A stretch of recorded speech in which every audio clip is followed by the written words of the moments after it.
इस वीडियो की शुरुआत एक सवाल से कि क्या ललन सिंह पर बाहुबली कुख्यात अशोक महतो भारी पड़ेंगे।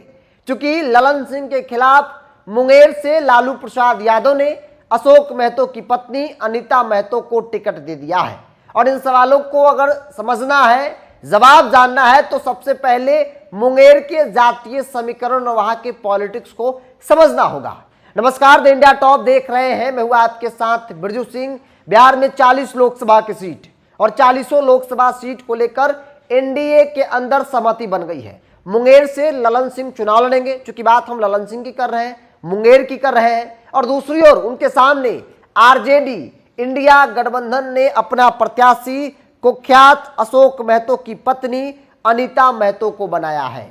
अनीता महतो, अशोक महतो की शादी अभी तुरंत हुई है, लालू यादव के कहने पर हुई है। क्योंकि लालू यादव के पास जब अशोक महतो टिकट के लिए गए तो लालू यादव ने साफ शब्दों में कहा कि अगर चुनाव लड़ना है, राजनीति में आना है तो पहले शादी कर लो और उसके बाद तुम्हें नहीं बल्कि तुम्हारी पत्नी को उम्मीदवार बनाया जाएगा। जैसा लालू यादव ने वादा किया वैसा उन्होंने कर दिया।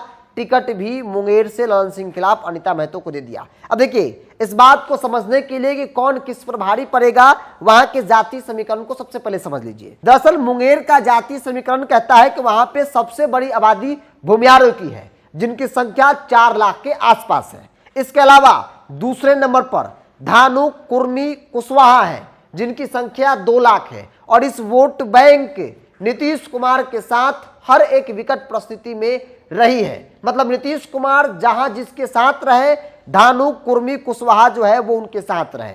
और अशोक महतो भी इसी वर्ग से आते हैं, कुर्मी समाज से आते हैं, जिस समाज से नीतीश कुमार है। तो इसलिए चर्चा हो रही है कि कुर्मी, कुशवाहा और धानु वोट बैंक में अशोक महतो सेंधमारी कर सकते हैं। लेकिन अब तक का जो ट्रैक रिकॉर्ड रहा है कि जहां नीतीश कुमार रहे हैं वहां धानु, कुर्मी, कुशवाहा, जिनकी आबादी मुंगेर में 2 लाख के आसपास है, वो मजबूती से रही है, क्योंकि नीतीश कुमार उनके सर्वोपरि नेता है।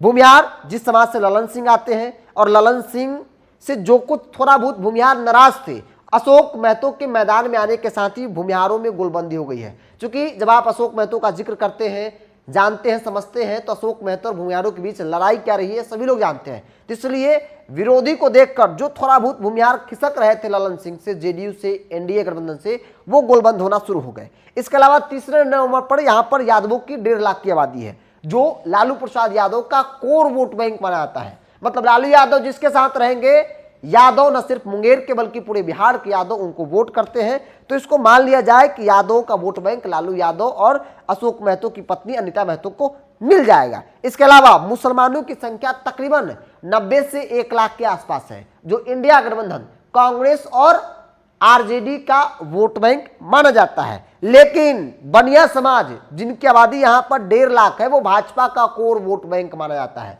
मतलब अगर जातीय समीकरण को देखेंगे तो अशोक महतो बेशक थोड़ा बहुत माहौल बना लेंगे, लेकिन ललन सिंह पर भारी नहीं पड़ सकते हैं, क्योंकि भूमिहारों की गोलबंदी, 4 लाख भूमिहार। इसके अलावा धानु, कुर्मी, कुशवाहा जो नीतीश कुमार का कोर वोट बैंक है, जहां नीतीश कुमार रहेंगे वहीं यह समाज रहा है, यह अब तक देखा गया है। तो ऐसे में 6 लाख हो जा रहा है। इसके अलावा बनिया समाज 1.5 लाख, यानी कि 7 लाख प्लस वोट बैंक यहीं पर हो जा रहा है। इसके अलावा अगर बात पासवान की कर ली जाए तो कई विधानसभा में निर्णायक भूमिका में पासवान है।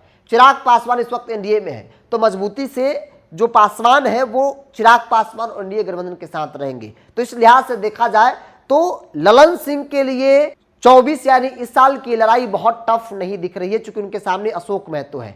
अशोक महतो के कारण जो है, जो उनका वोट बैंक है, जो एनडीए का वोट बैंक है, वो किसी भी हाल में छिटकता नहीं दिख रहा है। अब जरा सा अशोक महतो को भी जान लीजिए, समझ लीजिए। अशोक महतो मुंगेर के लिए नए हैं, वो मुंगेर के हैं ही नहीं, वो नवादा के हैं। तो इसलिए उनके लिए यहां चुनाव लड़ना एक बड़ी चुनौती के तौर पर देखने को मिल रही है, क्योंकि उनको सब कुछ अपने तरीके से नया सिरे से करना होगा। दरअसल अशोक महतो मूल रूप से नवादा के वारसलीगंज के बड़ौना गांव के रहने वाले हैं।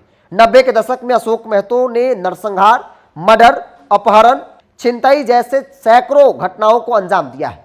शेखपुरा के कद्दावर नेता, कांग्रेस के पूर्व सांसद राजो सिंह हत्याकांड, बीडीओ हत्याकांड, अफसन नरसंहार, मणिपुर नरसंहार और नवादा जेल ब्रेक कांड जैसे कई कांडों में अशोक महतो पर मामले दर्ज हैं। भूमिहार के साथ पिछड़ी जातियों के नरसंहार का भी इन पर मामला चला है। विधायक रणधीर सोनी पर हमले का आरोप अशोक महतो पर लगा है। 2006 में अशोक महतो की गिरफ्तारी झारखंड से हुई थी। तब से 2023 तक भागलपुर सेंट्रल जेल में वो बंद थे। तो न सिर्फ भूमिहार नरसंहार बल्कि पिछड़ी जातियों के नरसंहार का भी आरोप अशोक महतो पर है। तो इस लिहाज से देखा जाए तो अशोक महतो बेशक मुंगेर में एक माहौल बना ले, लेकिन वोट की बात आएगी तो उनके लिए सबसे बड़ा चुनौती होगा। और इसलिए भी चुनौती होगा क्योंकि अशोक महतो सबसे बड़ी बात कि मुंगेर के लिए वो नए हैं, मुंगेर के हैं ही वो नहीं। तो मुंगेर के पास कौन नेता है आरजेडी के पास, इंडिया गठबंधन के पास, जो धानु कुर्मी कुशवाहा वोट बैंक में सेंधमारी कर पाए, क्योंकि नीतीश कुमार का वोट बैंक है।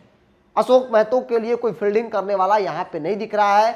मुंगेर संसदीय क्षेत्र में कोई भी नेता आरजेडी के पास ऐसा नहीं है जो इस वोट बैंक में सेंधमारी कर पाए, वोट ट्रांसफर करा पाए। तो इस लिहाज से देखा जाए तो अशोक महतो के लिए मुंगेर से चुनाव जीतना जिताना एक बड़ी चुनौती के तौर पर देखने को मिल रही है, क्योंकि ललन सिंह का जलवा कहा जाता है। और ऐसे में ललन सिंह भूमिहार समाज से आते हैं और अशोक महतो और भूमिहार समाज के बीच जो लड़ाई रही है, उस लड़ाई के कारण जो थोड़ा बहुत भूमिहार नाराज चल रहे थे ललन सिंह से, वो भी गोलबंद हो गए हैं, जिनकी आबादी 4 लाख से अधिक है। धानु की आबादी 2 लाख है, बनिया की आबादी 1.5 लाख है, पासवान की अच्छी खासी आबादी है, राजपूत की आबादी अच्छी खासी है। तो एनडीए का जो जातीय समीकरण है बिल्कुल फिट बैठ रहा है और इसीलिए कहा जा रहा है कि बेशक अशोक महतो माहौल बना ले, लेकिन जो चुनावी परिणाम होंगे वो ललन सिंह के पक्ष में अभी भी दिख रहा है। बहरहाल आपकी क्या राय है, आप अपनी राय को कमेंट बॉक्स में रखिए। अगर आप मेरे चैनल को यूट्यूब पर देख रहे हैं तो सब्सक्राइब कर लीजिए, फेसबुक पर देख रहे हैं तो पेज को लाइक और फॉलो कर लीजिए।